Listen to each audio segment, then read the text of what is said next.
تحریک انصاف کامیابی چاہتی ہے تو ان کے پاس وقت کم ہے، اور عید کے فوراً بعد چوتھے، پانچویں اور چھٹے دن کی حد تک اگر کوئی اعلان کیا جاتا ہے تو اس میں کامیابی کے چانسز ہیں مور دین 30%۔ اور اگر یہ معاملات کو کافی لمبا کھینچنے کا ارادہ رکھتے ہیں، یعنی عید کے بعد کوئی 2-3 ہفتے یہ آگے اپنی تیاری میں لیتے ہیں، جیسا میں نے پڑھا ہے کہ عمران خان صاحب نے اپنے اس لانگ مارچ یا اس دھرنے کے حوالے سے متحرک ہونے کا فیصلہ کیا ہے، اور وہ لاہور، پشاور اور ملتان میں کارکنان اور سیاسی اور سماجی شخصیات کو لانگ مارچ کے لیے متحرک کرنے کے حوالے سے خود ذاتی طور پر ان علاقوں کا وزٹ کرنا چاہتے ہیں۔ تو میرا خیال ہے کہ صورتحال ڈریگ ہو جائے گی اور شاید مطلوبہ نتائج حاصل نہ ہو پائیں، کیونکہ جو سچویشن ہے وہ لمحہ بلمحہ انتہائی تیزی کے ساتھ تبدیل ہو رہی ہے، فیصلے ہو رہے ہیں اور پلوں کے نیچے سے بہت سا پانی گزر جانے کی توقع ہے۔ تو مجھے نہیں لگتا کہ اگر عید سے زیادہ ایک ہفتے کے دوران انہوں نے کوئی فیصلہ نہ لیا تو پھر شاید صورتحال ان کی کامیابی کے چانسز کی کم ہوتی چلی جائے گی۔ آگے صحیح، ساتھ میں یہ بتائیے گا، کیونکہ دھرنے اور جلسے کا جو معاملہ ہے یہ الگ ہوتا ہے۔ جلسوں میں تو لوگ آ جاتے ہیں، اور کیونکہ گھنٹے 2 گھنٹے یا 4 سے 5 گھنٹے تک ہوتے ہیں، کیونکہ دھرنا تو آپ کو ایک طویل وقت کے لیے رہنا ہے، وہاں پر موجود رہنا ہے، حاضر رہنا ہے۔ جیسا کہ عمران خان صاحب نے کہا کہ جب تک الیکشن اناؤنس نہیں ہوگا آپ نے کارکنان نے نہیں جانا ہے۔ تو اس حد تک پہلے والے دھرنے کے اندر اگر کمپیریزن بھی کیا جائے تو یہ بات تو کہیں نہ کہیں حد تک تو سامنے آئی تھی کہ مکمل بڑی حد تک کافی چیزوں کی سپورٹ بھی حاصل رہی ہے سابق وزیر اعظم کو، لیکن اس بار تو وہ چیزیں بھی نہیں ہیں، وہ عنصر بھی نہیں ہے۔ تو آپ سمجھتے ہیں کہ کارکنان اتنی بڑی تعداد میں آ جائیں گے، اور پھر سب سے بڑی بات یہ ہے کہ وہ موجود رہیں گے، جائیں گے نہیں جب تک الیکشن اناؤنس نہ ہو جائے؟ رضا بھائی، میرے پاس آپ کے لیے، پوری قوم کے لیے، اس ملک کے اصلی مالکان کے لیے، اسٹیٹ ایجنٹوں کے لیے،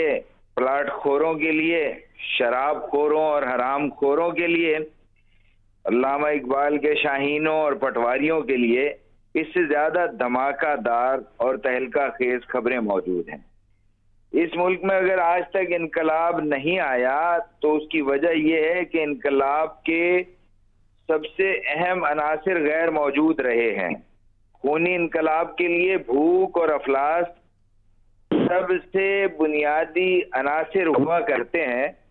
اور انقلاب کے اگر آپ عناصر پر غور کریں تو بھوک ہے، افلاس ہے، ناانصافی ہے، اخلاقی زوال ہے، اور اس کے بعد ایمان اور ضمیر ہے۔ تو آپ یقین مانیے کہ اس ملک میں آج تک بھوک اور افلاس ایک خاص حد سے زیادہ نہیں بڑھی۔ لوگوں کی روزمرہ کی بھوک کا انتظام کر لیا جاتا تھا۔ حکمران اور وہ طبقہ جو اس ملک پر پچھلے 70 سال سے حکومت کر رہا ہے،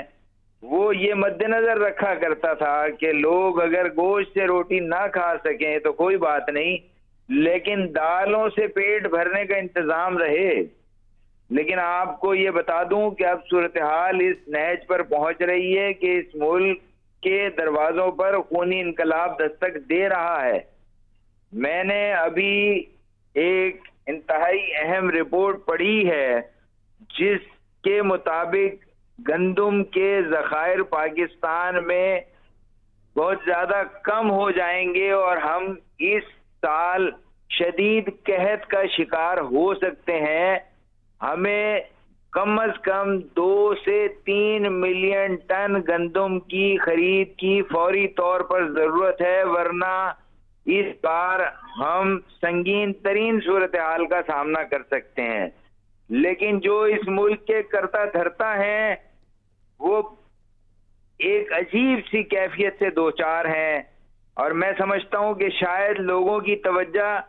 اصل مسائل کی طرف نظر نہیں آ رہی، اور اگر صورتحال اسی بے حسی کا شکار رہی تو بہت جلد پاکستان بہت سنگین صورتحال سے دوچار ہو سکتا ہے، اور ہمارے ہاں آٹے کے لیے اور خوراک کی بنیادی ضرورت کو پورا کرنے کے حوالے سے میں سمجھتا ہوں شاید بہت سنگین صورتحال پیش آنے والی ہے۔ صحیح۔ اچھا مجھے ساتھ میں بتائیے گا، آپ انقلاب کی بات کر رہے ہیں، وہ خونی انقلاب کی بات کر رہے ہیں، تو آپ کیا سمجھتے ہیں کہ اس خونی انقلاب کو لیڈ کون کرے گا؟ دیکھیں، جس وقت لیڈر لیس انقلاب ہوا کرتے ہیں تو نقصان سب سے زیادہ ہوتا ہے۔ اب ایک طرف عمران خان اپنی جدوجہد کو لے کر چل رہے ہیں، دوسری طرف بھوک، تیسری طرف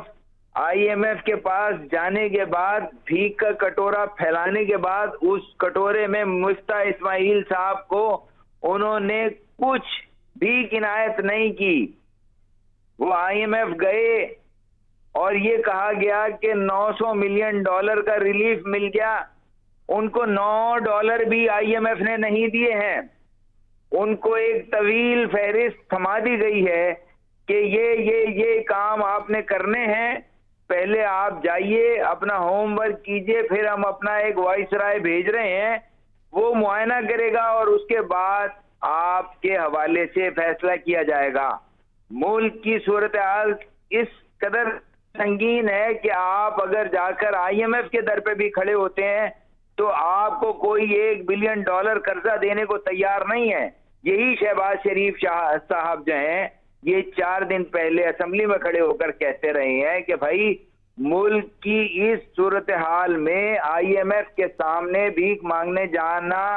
بہت بری بات ہے، اور ہم صوبوں سے ارینجمنٹ کر لیں گے 180 ارب روپے کے لیے، آپ ملک کی توقیر کو داؤ پر مت لگائیں۔ یہ میں نے خود سنا ہے شہباز شریف صاحب کا انٹرویو،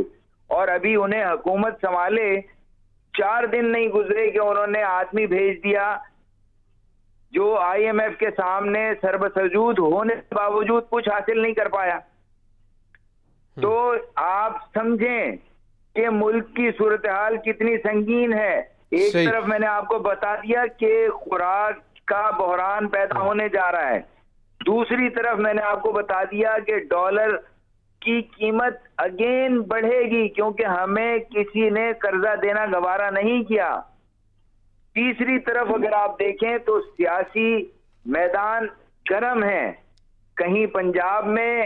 کہیں وفاق میں، کوئی ملک کا نہیں سوچ رہا، ہر شخص ہر پارٹی اپنے مفادات کو لے کر چل رہی ہے۔ اس صورتحال میں کیا نتیجہ نکلے گا؟ ادھر اگر آپ ہندوستان کی طرف نظر دوڑائیں تو آپ کی سیکیورٹی کی صورتحال بھی کوئی اچھی نہیں ہے، پھر آپ کی افغان سرحد کے اوپر حملے ہو رہے ہیں۔ اس نقطے کے اوپر بات کریں گے، لیکن مجھے یہ بتائیے گا کہ آپ نے گندم بحران کی بات کی ہے، گندم بحران کی جو باتیں ہیں یہ آج سے نہیں ہے، یہ ظاہری بات ہے بہت پہلے سے چل رہی ہیں، لیکن پاکستان تحریک انصاف کی جب حکومت تھی تو اس کے اوپر زیادہ تشویش ظاہر کی جا رہی تھی کہ آپ یہ کیا کر رہے ہیں، آپ نجی سوسائٹیز کو بار بار این او سی دیے جا رہے ہیں، آپ ایسی زمینوں کو بالکل ختم کرتے ہوئے جا رہے ہیں جو زرعی زمینیں ہیں، تو اس صورت کے اندر پاکستان تحریک انصاف کی حکومت نہیں سنتی رہی ہے، ان کو بتایا جاتا رہا کہ آپ یہ کیا کر رہے ہیں، گندم ایک بڑی تعداد میں لوگوں کو یہاں پر ضرورت ہے لیکن آپ باہر بھیج دیتے ہیں، پھر اتنے ہی مہنگے داموں آپ کو واپس کرنا پڑتی ہے، تو پریورٹی تو کسی کی بھی نہیں ہے۔ اگر یہاں پر کوئی انقلاب کے لیے کاوش کر رہا ہے، اگر عمران خان صاحب یہ کہتے ہیں کہ میں جدوجہد کر رہا ہوں، تو ان کی بھی 3 سال اور 7 مہینے کی کارکردگی سامنے ہے، انہوں نے کیا کیا ہے پھر اس بحران کو ختم کرنے کے لیے؟ دیکھیں، میں کوئی عمران خان کا اسپوکس پرسن نہیں ہوں کہ ان کی طرف سے کوئی بھی جواب دوں، نہ آئندہ میں آپ سے تجزیہ مانگ رہا ہوں، میں آپ سے تجزیہ مانگ رہا ہوں۔ یہ ہے کہ عمران خان کو بھی وہ جس طرح شہباز شریف نے چند دن پہلے کہیں کہا نا کہ اپنی منجی تھلے ڈانگ پھیرنے کی ضرورت ہے، تو عمران خان صاحب کو بھی دیکھنا چاہیے کہ ارد گرد کس کماش کے لوگ موجود ہیں، آیا وہ ان سے اور پاکستان سے مخلص ہیں یا نہیں ہیں۔ بہت سے لوگ ہیں ان کی جماعت میں بھی جو حکومت کے اہم عہدوں پر فائز رہے، حالانکہ ان کا میرٹ نہیں بنتا۔ میں ایک نام لے رہا ہوں، فیصل وارڈا کا آپ کردار دیکھیں، اس کی حرکات و سکنات دیکھیں، اس کا رویہ دیکھیں، اور اس طرح کے بے شمار لوگ آپ تحریک انصاف میں بھی دیکھیں گے جو کسی قسم کا میرٹ پورا نہیں کرتے لیکن ان کو اہم عہدے نوازے جاتے رہے ہیں۔ تو اس کا نتیجہ کیا نکلتا ہے؟ اگر یہ پارٹیاں اسی طرح اس ملک کے ساتھ تماشا کرتی رہیں تو اور خدا نہ خواستہ خاکے میں بدہن اگر اس ملک کو کوئی نقصان ہو گیا تو تب ان لوگوں کو سمجھ آئے گی۔ رضا بھائی، میں اور آپ تو ہیں اس کلاس سے تعلق رکھنے والے لوگ جن کے پلے کچھ نہیں ہے۔ ہم تو سسک کر اپنی زندگیاں گزار رہے ہیں۔ ہم لوئر مڈل کلاس سے تعلق رکھنے والے لوگ ہیں۔ افسوس کے ساتھ کہنا پڑتا ہے اس ملک کی اشرافیہ ملک کے ساتھ تماشا کر رہی ہے، اور یہ ملک اگر نہ رہا، میں نے، آپ نے اور ہم نے اور ہمارے بچوں نے تو یہاں رہنا ہے، لیکن یہ لوگ تو اپنے اصلی ملکوں کو بھاگ جائیں گے اور ہم فیس کر رہے ہوں گے اس سارے کرب کو۔ تو ہم سب کو کھڑا ہونا پڑے گا اس ملک کے لیے، ہم سب کو آواز اٹھانی پڑے گی اس ملک کے لیے، ہمیں سوال کرنا پڑے گا ان سے کہ آپ اس ملک کے ساتھ یہ تماشا کب بند کریں گے؟ آپ کے پاس اگر کوئی جینوئن پروگرام ہے تو قوم کے سامنے پیش کریں، ورنہ اس ملک سے مذاق بند کیا جائے۔ آئی ایم ایف کے ساتھ تو بات چل رہی ہے، جس طرح آپ نے بھی ذکر کیا، گو کہ ابھی تو کسی چیز کی یقین دہانی نہیں کروائی جا سکتی، کیونکہ پاکستان تحریک انصاف کی حکومت میں ہی آئی ایم ایف نے اپنے پروگرام کو سسپینڈ کر دیا تھا، کیونکہ ان کا یہ پوائنٹ تھا کہ ہم نے جو مطالبات رکھے تھے پاکستان تحریک انصاف کی حکومت کے آگے، انہوں نے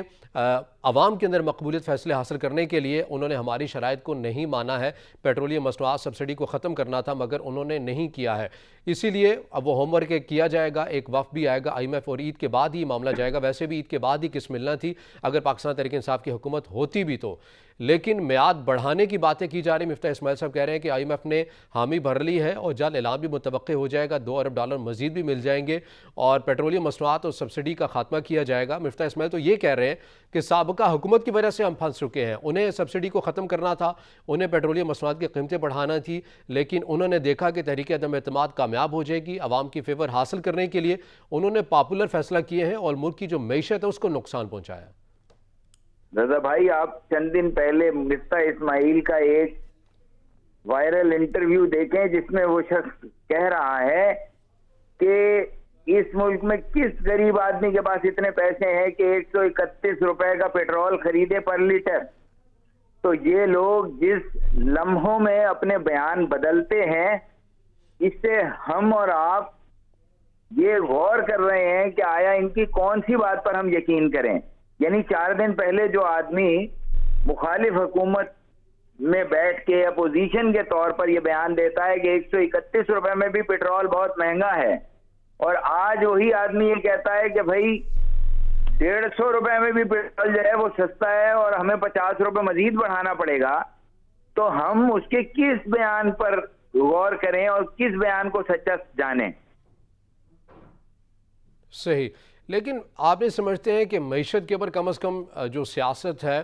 اس کو ختم ہو جانا چاہیے، ایک اصول بنا لیں ان چیزوں کے اوپر؟ لیکن اس سے پہلے بھی ہم نے دیکھا کہ سابق وزیر اعظم عمران خان بھی یہ کہتے ہوئے نظر آئے کہ ڈالر کی جب قیمت بڑھ جاتی ہے یا ڈالر جب اوپر جاتا ہے تو وزیر اعظم چور ہوتا ہے، پیٹرولیم مصنوعات کی قیمتیں بڑھ جائیں تو وزیر اعظم چور ہوتا ہے۔ اب تو انہوں نے خود بھی حکومت کر کے دیکھ لیا اور ان کے دور میں بھی ان چیزوں کی قیمتیں بڑھی ہیں،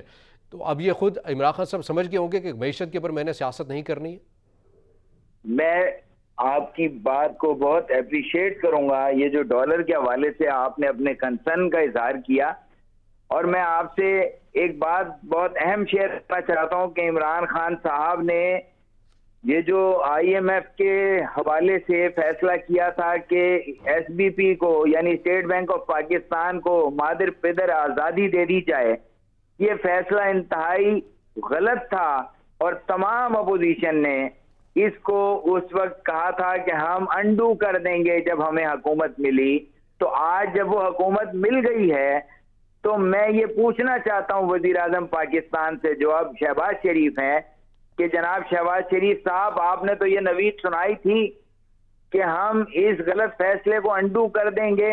تو ہم بطور صحافی انتظار میں ہیں کہ کب آپ یہ فیصلہ کرتے ہیں کہ اسٹیٹ بینک آف پاکستان کے اندر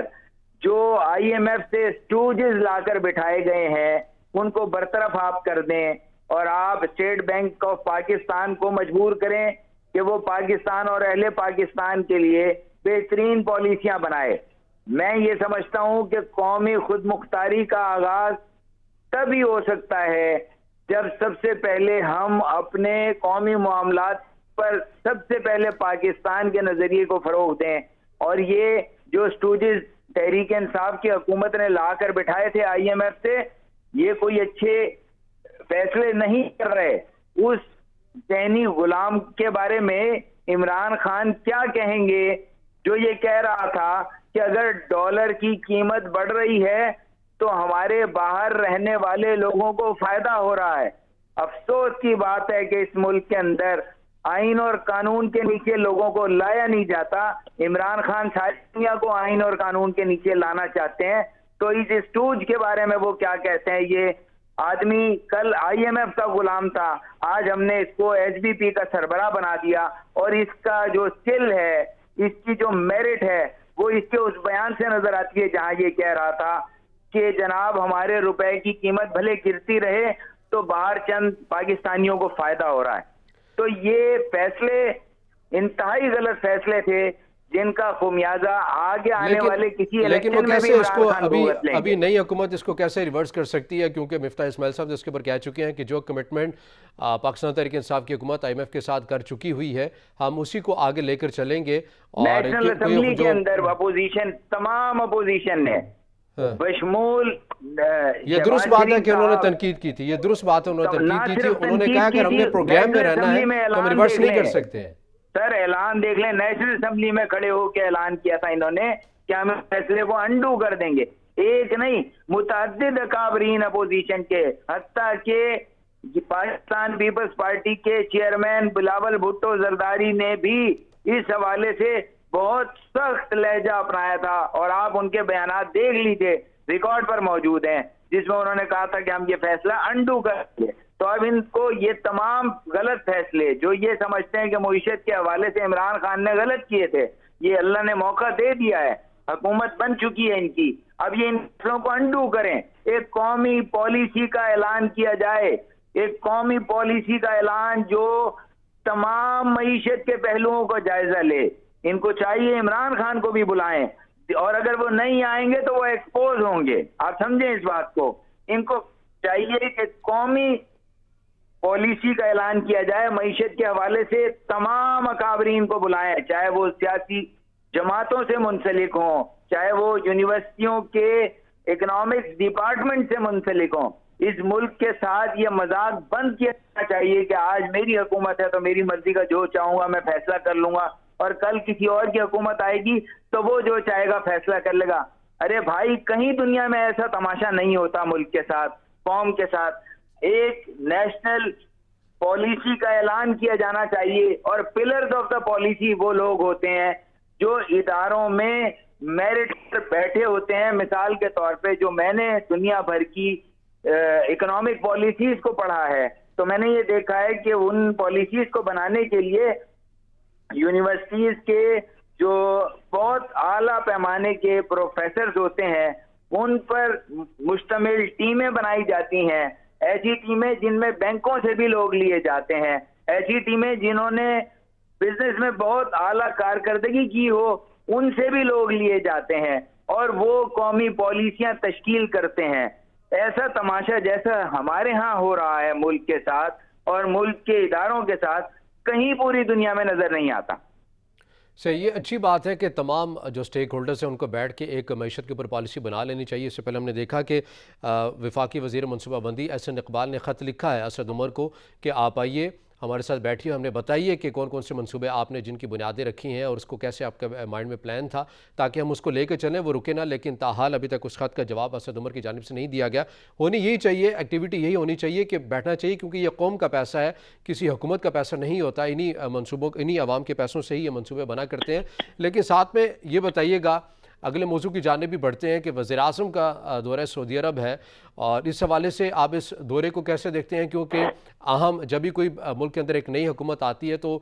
کسی بھی اہم جو قیادت ہوتا ہے اس کا سب سے پہلا دورہ ہم نہیں دیکھا کہ سعودی عرب کا ہی ہوتا ہے. معاشی طور پر یہ دورہ ہمیں کس حد تک کتنے بحرانوں سے بچا سکتا ہے, آپ کیا سمجھتے ہیں؟ رضا بھائی, اس میں سب سے پہلے تو یہ ہے کہ اس دورے کو ہی بالکل آغاز سے متنازع بنا دیا گیا ہے. ایک طویل فہرست جاری کی گئی ہے وزیر اعظم صاحب کی طرف سے یا ان کی جماعت کی طرف سے, جس میں ان کے خاندان کے لوگوں کے نام اور ایون ان کے میڈز تک کے نام میں نے دیکھے ہیں. اب مجھے اس حوالے سے یہ جو تفصیلات سوشل میڈیا پر گردش کر رہی ہیں ان کے بارے میں یہ تو کنفرم نہیں کر سکتا کہ آیا یہ واقعی گورنمنٹ نے جاری کی ہیں، کیونکہ میرے پاس کوئی ذاتی طور پر تو وزیر اعظم کی طرف سے یہ بھیجا نہیں گیا. میرے سامنے تو وہی کاغذ ہیں جو سوشل میڈیا پر سرکولیٹ کر رہے ہیں. تو اب میں کنفرم تو نہیں ہوں، لیکن جو میں نے پڑھا ہے مختلف اہم نیوز کے اداروں کی طرف سے ان کی ویب سائٹ پہ بھی یہ اسی طرح کے پیپرز موجود ہیں جس میں یہ ڈیٹیلز ہیں کہ انہوں نے اپنی فیملی ممبرز کے ساتھ اور بہت ساری سیاسی جماعتوں سے متعلق لوگوں کے ساتھ جو ہے سعودیہ عمرہ کرنے کے لیے فیصلہ کیا ہے. اور ساتھ میں یہ بھی انہوں نے کہا ہے پی آئی اے کو کہ ایک جہاز کو جو ہے وہ ان کے اس دورے کے لیے جو ہے وہ بک کر لیا جائے. تو پہلی تو بات یہ ہے کہ اس ملک میں یہ کب تک چلے گا کہ وزیر اعظم جو ہے وہ سرکاری خرچ پہ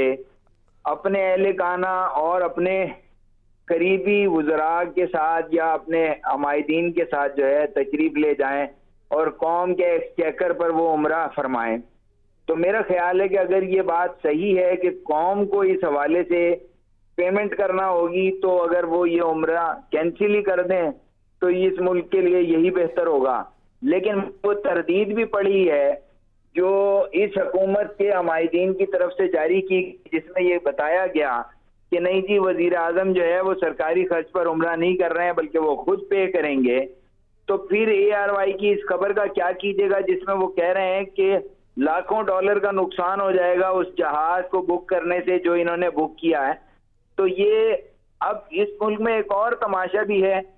کہ فیک نیوز کے متعلق کہ یہاں جس شخص کی جو پسندیدہ بات ہوتی ہے وہ اس کو خبر بنا کے اور سوشل میڈیا پہ شیئر کر دیتا ہے. اب ہم اور آپ یہی سوچتے رہتے ہیں کہ آیا یہ خبر سچ ہے یا جھوٹ ہے. تو اس حوالے سے بھی حکومت کو کوئی اقدام لینا چاہیے تاکہ یہ فیک نیوز کا مسئلہ جو ہے یہ حل ہو جائے اور جو اتنی بے یقین کی کیفیت ملک میں ہے اس سے کوئی افاقہ قوم کو نصیب ہو. یہ بات درست ہے کہ فیک نیوز کی بھرمار ہے اور اب تو سوشل میڈیا کے علاوہ مین اسٹریم میڈیا کے اندر بھی ہم نے دیکھتے ہیں کہ کوئی گیٹ کیپر اس طرح سے نہیں ہے بلکہ ایجنڈے کے اوپر ہی چلا جاتا ہے تمام امور کے حوالے سے بھی. لیکن ظاہری بات ہے اگر ایک سائڈ پہ تنقید ہوتی ہے تو دوسری سائڈ پہ یہ بھی تنقید ہوتی ہے کہ آپ ایئر فورس کا جہاز